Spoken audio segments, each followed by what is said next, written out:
talking about investment properties today, making money on real estate. And usually, that sounds easier said than done.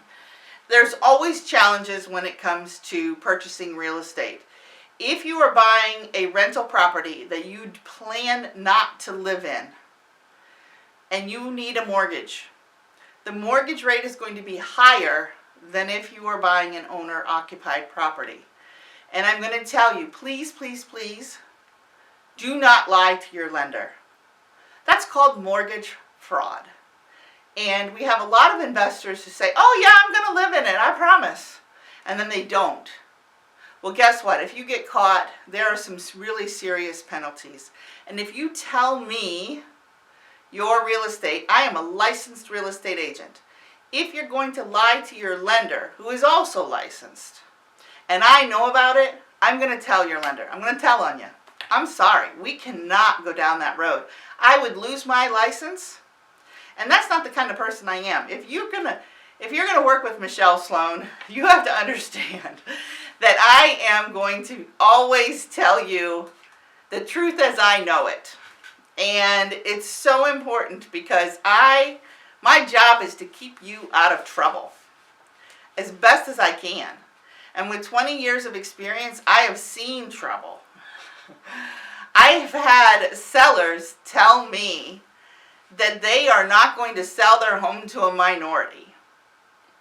And I have to say, whoa, wait a minute. No, we are not going to discriminate. We will not discriminate. If you are going to pick and choose based on race, guess what? We are not working together. Just as simple as that. Actually, I walked away from that listing because I was not comfortable with some of the language that seller was using. No, we can't discriminate. It doesn't matter if your neighbor says, hey, let's make sure that I get a family in there that has 2 kids and a dog. I don't want anybody who I don't like. I don't care what it is. Doesn't matter. Doesn't matter. Oftentimes people will ask me, if you are the seller, they'll say, well, what do you know about the buyers?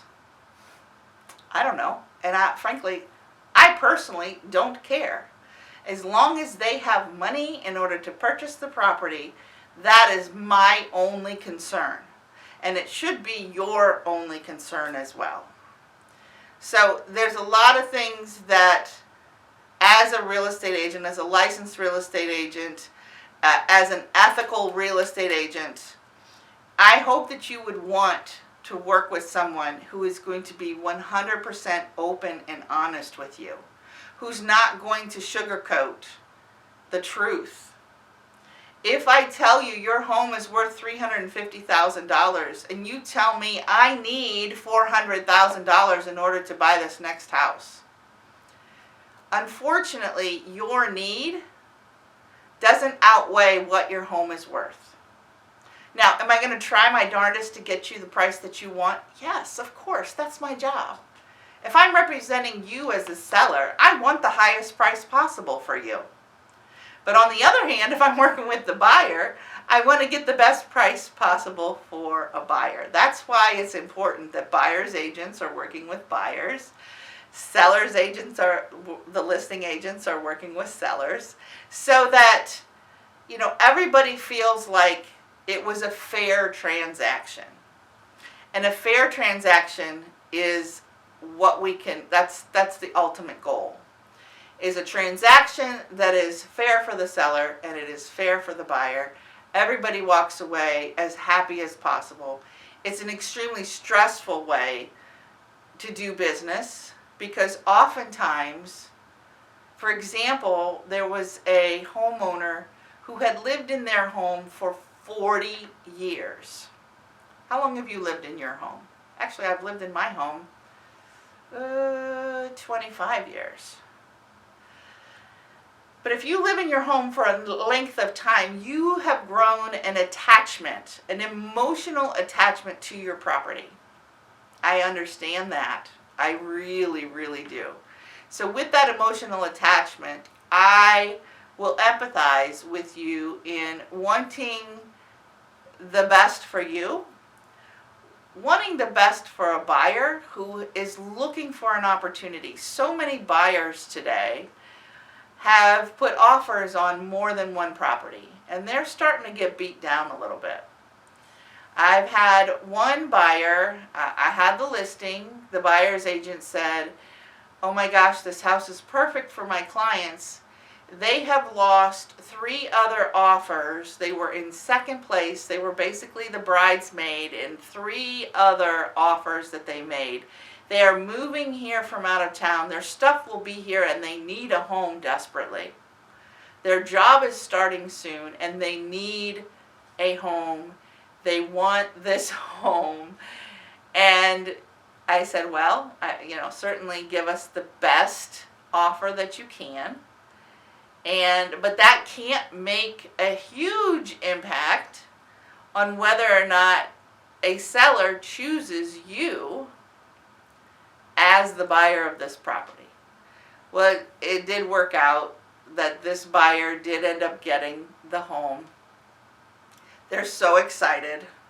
They actually, are so grateful that they didn't ask for any repairs.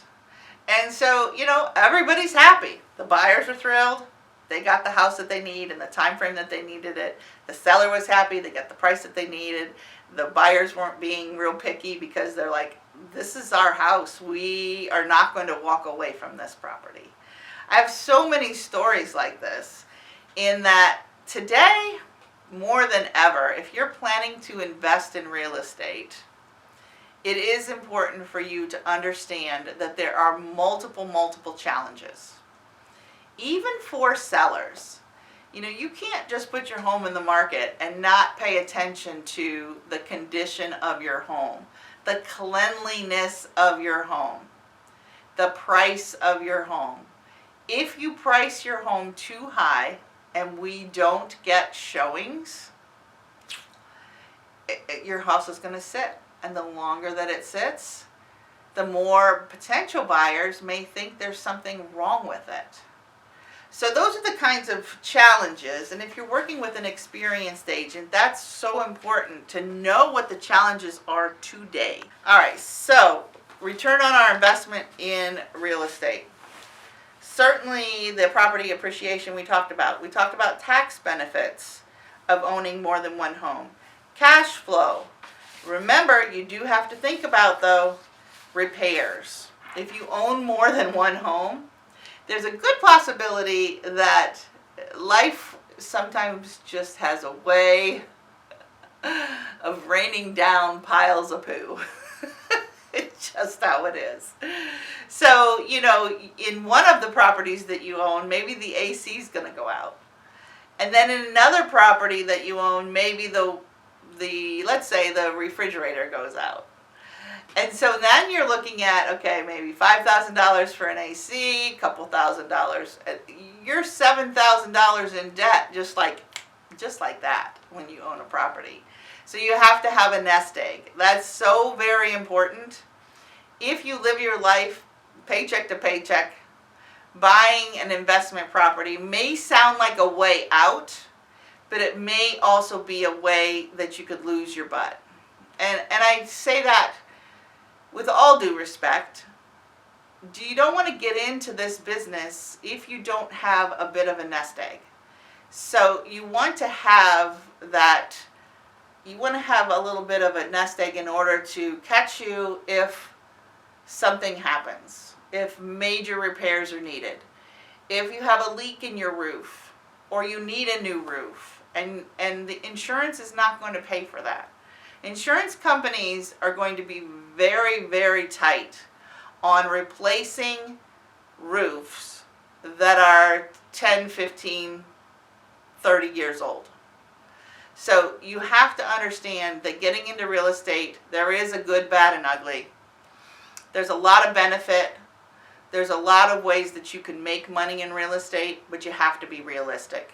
So I hope that if you are thinking about investing in real estate, you will call me, Michelle Sloan, at Sloan Sells Homes, and we can talk about it. And maybe it'll work out for you, and maybe it won't. But guess what? That won't cost you a dime. You can always call and talk to me. Michelle Sloan, 513-600-5277. Thanks for joining me today. We'll see you back here next week, 4 o'clock on 55 KRC, the talk station.